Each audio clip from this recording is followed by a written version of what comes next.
dirty. And we do have... Wow! Oh no! You gotta be kidding Oh me. my goodness! With Bernardo de Oliveira scoring a win at Nashville last week, Appalachia Motorsports have become the first team in 2025 to have all of its drivers visit victory lane. And today, we are visiting a track that hopefully should provide much more better and more exciting racing. And who knows, maybe we're going to see our second winner, our second team to have all of its drivers score a win, or as it is more likely, a brand new winner or a win from the usual suspects. Before we can do that, however, we still need to do pre-qualifying and qualifying. Ladies and gentlemen, welcome for qualifying for round 16 of the 2025 PSRLA Cup Series.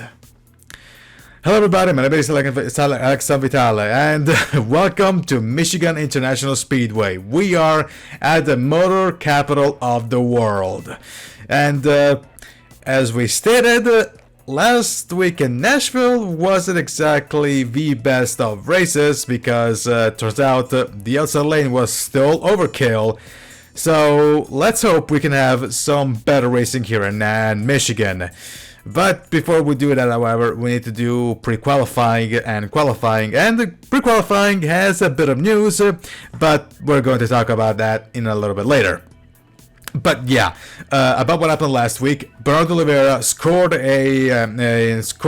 won the King Power 400 quite dominantly, I might add, and he became the first. And thanks to de Oliveira's win, Appalachia is the first team to have all its drivers visit victory lane.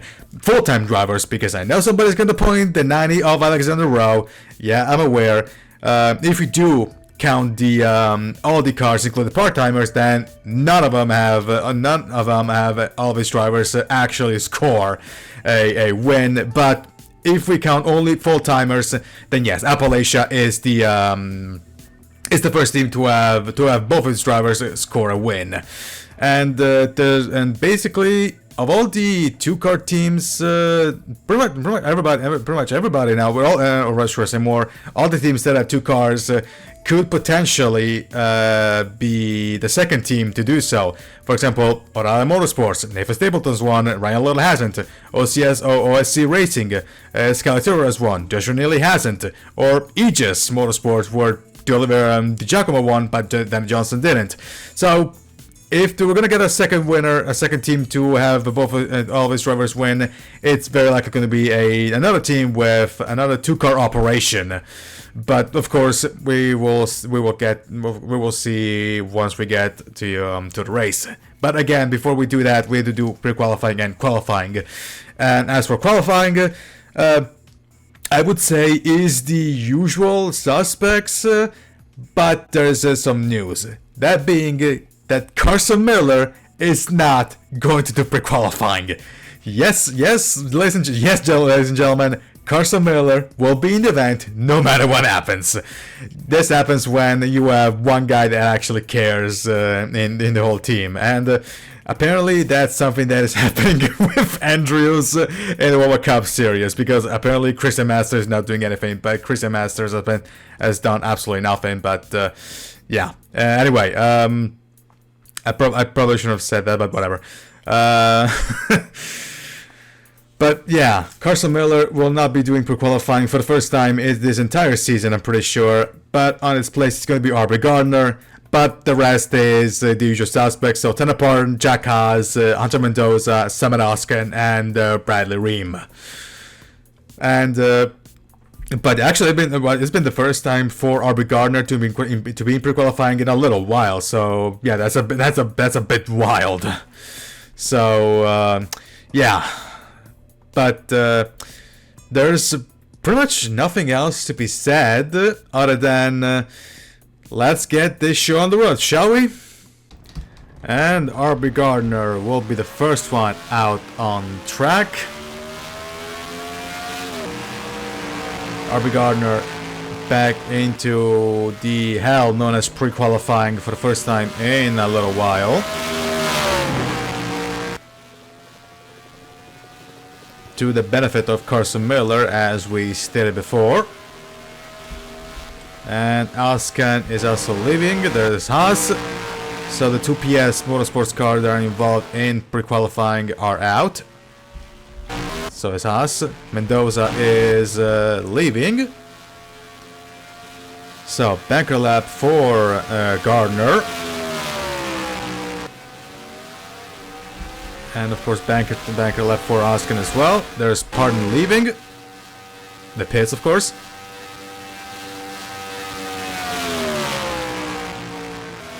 And of course this goes without saying, but Michigan, thanks to the demolition of Auto Club Speedway, is now the last remaining 2D-shaped oval, 2-mile D-shaped oval in the United States. And speaking of Auto Club, I'm pretty sure everybody agrees with me that the short track, the project might be dead, as Gardner's course is time is a 37.9. Let's see what Asken does, a 38 flat. There's Jack Haas. They get so close to the barriers. Let's see what time is Haas going to do. Haas does 37.8. He goes top of the leaderboards. Then we got Hunter Mendoza, the only Williams car in the field of pre-qualifiers. And Mendoza does a 28 flat, 38 flat as Gardner goes top of the leaderboards, 37.6. There's Pardon and Asken. Asken goes top of the leaderboards as Pardon is in 5th. There's Haas. Right now Bradley Ream has to score a time. Let's see what Haas does. Haas top of the leaderboards, 37.5 for the Giacomo 50 car. Let's see the other Giacomo car in Bradley Ream, first ever lap. And it's a banker lap for the 25 car, never mind I guess. Let's see Mendoza. Mendoza's in 4th. And top of the leaderboard for Gardner, while Mendoza is still in 4th. Let's see Pardon and Asken. Pardon goes 4th, Asken remains in 3rd. Let's see Jack Haas. 1 minute left in pre-qualifying. Haas does top of the leaderboards, 37.7. Let's see the time of Bradley Ream, the last remaining car to score a time. And 6:38.1 for Ream. Right now he's out of the race of the MissionBBQ 400. Shout out to Trey Wright. As Mendoza still goes 4th fastest, and Gardner is still top of the leaderboards. Pardon is now in 4th as Asken goes 2nd fastest. Let's see Haas 3rd fastest and safe. And Haas remains in 3rd. Let's see Bradley Ream. Can he jump any position? Can he better his position? The answer happens to be no. He better this time, but is still in the DNQ spot. Let's see Mendoza and Asken. Mendoza, I don't think, is still in 5th. And Gardner is still top of the leaderboards. He's better this time. The same cannot be said for Asken and Pardon. They start drafting. But both of them are safe. As is this man, Jack Haas. Get it better this time? Nope. Can Bradley Ream pull out the miracle and get out of pre-qualifying? And the answer looks to be no. Gardner does Gardner have one more shot left? And nope. Still top of the leaderboards for the 24 PS Motorsports car. Let's see the other PS Motorsports car, and it's going to be 2nd. Pardon will be in 4th. There's Haas, comfortably in qualifying in a qualifying spot. Nope. Bradley Ream, last attempt to get out of pre-qualifying, and the answer is going to be no. And I think that'll be it. In fact, that'll be it for pre-qualifying, ladies and gentlemen. And so, RB Gardner will be top of the leaderboards, and it's a PS Motorsport 1-2, so all PS Motorsports cars will be in the main event. Then it's Jack Haas in third, Tanner Parton in fourth, Anton Mendoza in fifth. So both Williams and cars and the Fireball King cars will be in the main event. And the only DNQ of the race is going to be, unfortunately, Bradley Ream. So Dracovan will be one car less in qualifying. And with that, see you in qualifying. And Carson Miller and Leonard Koshmar will be the first drivers out on the track.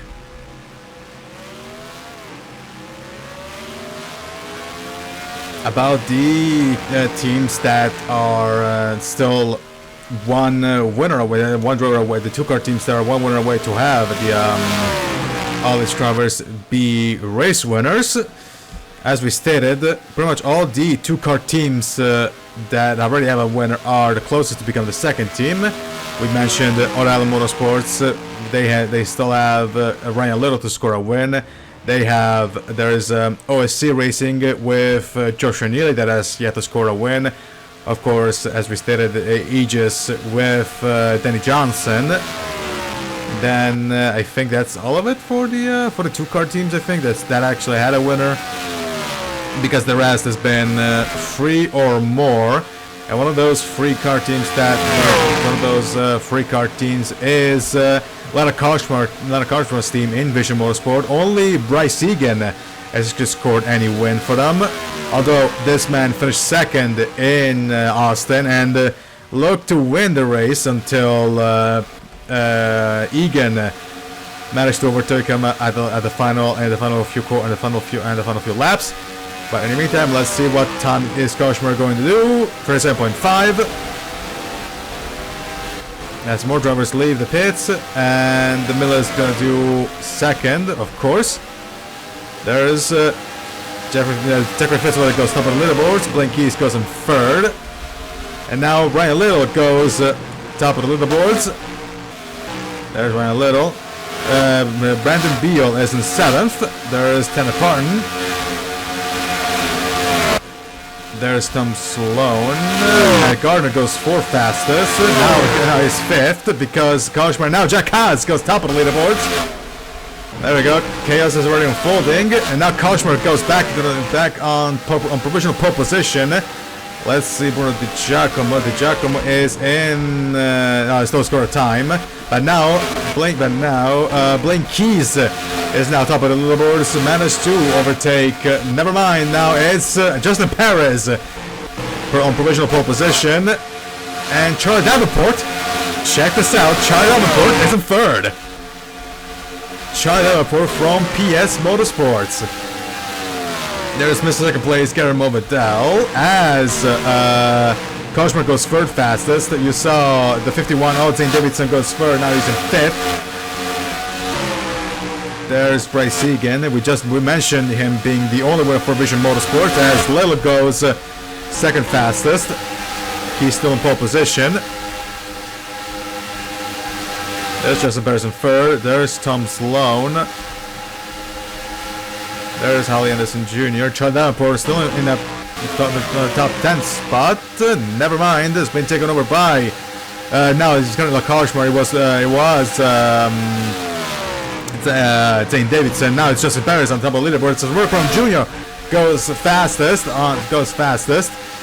Linky's still in second. Third is Anthony Nicol. Now it's Blaine Keys going back to second. Pretty much everybody using the draft. There's Anthony Nicol currently in third, and still in third. Holly Anderson Jr. Is in 13th. There's the pole sitter. We're around Jr. side by side with Jonathan Carrison. There's Chuck Haas. There's Brody Giacomo. There's Alfred. There's Blaine Keys. Now it's in second again. There's a draft from teammate Duncan Ward, but nothing. Still in second is the defending World Cup Series champion. There is the defending PSRLA Cup Series champion in Jeffrey Finn guy is in seventh. 5 minutes left on the clock. There's Jonathan Carrison. Carrison currently is in 20th. As now the 52, Zachary Fitzwater is back in the top 10. 9th. And now Avery Alford managed to score 5th fastest time. That's going to dump the Durrani cars at the edge of the top 10. 9th is Finguy. Fitzwater is 10th. Let's see if Finguy's going to do a better time. It doesn't look like it. So running the top 10 is Roberto Crown Jr., Blaine Keys. No, never mind. Garrett Movadell is just pole position. Right, I was just going to say that. Movadell steals pole position away from his teammate. So great stuff from Garrett Movadell, but of course, there's still 4 minutes left on the clock. Only God knows if that time is going to stand. But in the meantime, with 4 minutes left on the clock, Garrett Movadell is a provisional pole as we look at 9th place, Brandon Beal. So it's a checker flag 1-2 with Movadell and Roberto Crown Jr. as Movadell battles his time. Then it's Blaine Keys. Then is it's Anthony Nicol. There's Anthony Nicol. Then is Zane Davidson, Avery Alford, the 21 of Kyle Saustrai, Ryan Little, Brandon Beal, and Leonard Karshmar running up the top 10. That's how it's limited pits. Actually, let's see if Stapleton, where is Stapleton? Stapleton is in 26th. That doesn't happen very often. Actually, it hasn't happened very often to see Little beat Stapleton in qualifying. There's the two OSC cars 10 drafting. Sky Taylor, if you remember, won that absolute mess of a race at Talladega. Now they're using the slipstream from manufacturer mate Ryan Little. Let's see what time Taylor's going to do. What time is... No, actually, where is Taylor? Taylor currently is in... Where is Skylar Taylor? Taylor's in 19th, and Neely is in 14th.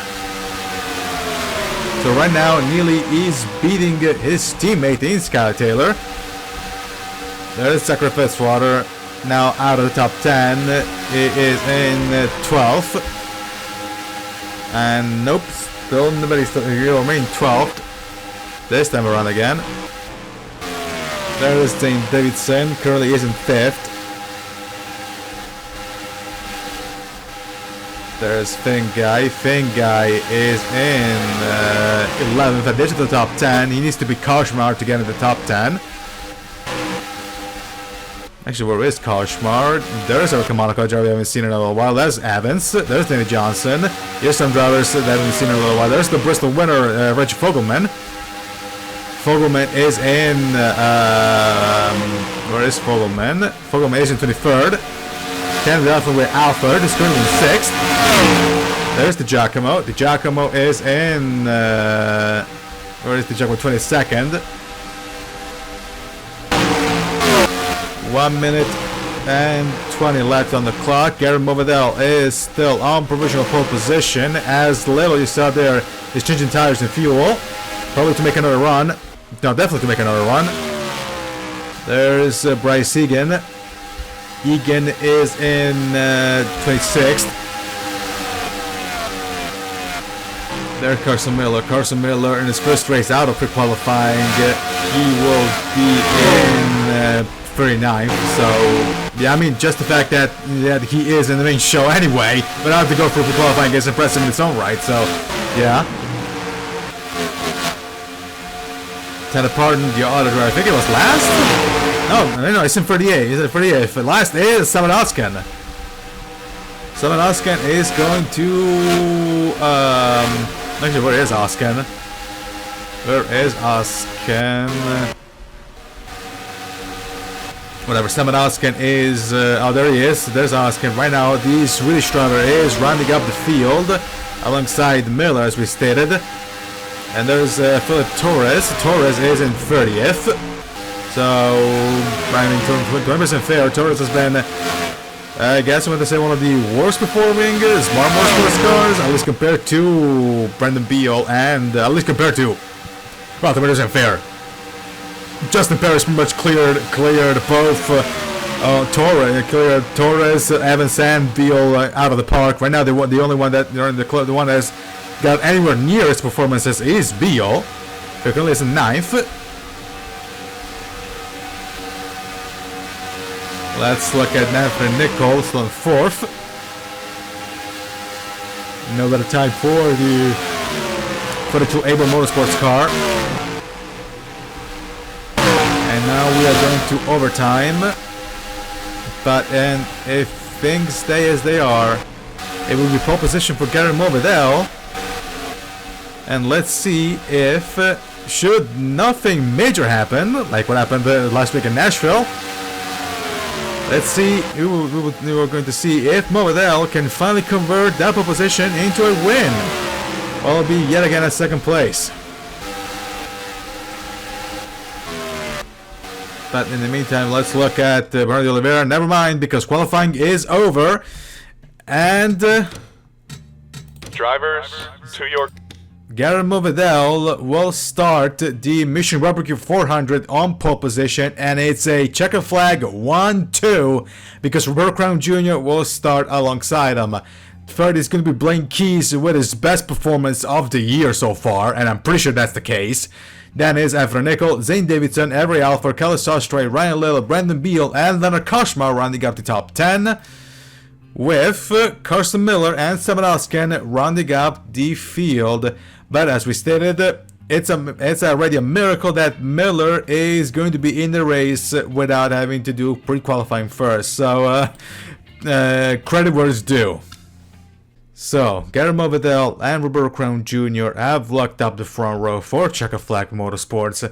And at the rear of the field, it'll be Carson Miller and Steven Alsken, which I would say unfortunately, but again, considering that Miller did not go through pre-qualifying, but is in the main event because he is in the top 35. His car is in the top 35 in points. It's a miracle in its own right. So again, credit where credit is due. And if I need to say this again, this goes to show what a team with an owner that actually cares does. What happens? Actually, should I say more? What happens when you get a team when you got a team owner that actually cares? But yeah, there's pretty much nothing else to be said other than this has been a special presentation of the 2025 PSRLA Cup Series 44% Network. I'm Alexei Vitale, and see you tomorrow for the race. So long, everybody, from Michigan.